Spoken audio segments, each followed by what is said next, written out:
ঘুরতে গিয়ে আমাদের গজাননের দর্শন হয়ে গেল। এটা আমার পাশের ব্লকে হচ্ছে গণেশ পূজা। এখানে বেশ সবাই ঘরে পূজা করে। আর এদিন ঘুরতে গেছি, দিয়ে দেখলাম যে পুজোটা হচ্ছে, আমরা দেখে এলাম। অনেক ভিড় হয়েছিল।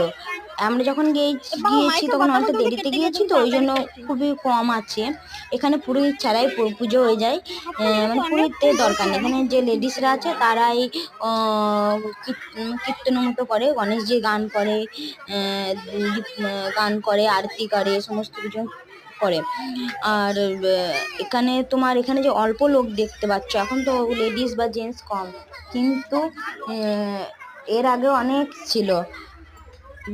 গণপতি বাপ্পা মোরিয়া, মঙ্গল মূর্তি মোরিয়া। আর দেখো কি সুন্দর লাগছে মূর্তিটা এখানে দেখতে। যদিও আমি দূর থেকে ভিডিওটা করেছি, তো এই জন্য হয়তো বুঝতে পারা যাচ্ছে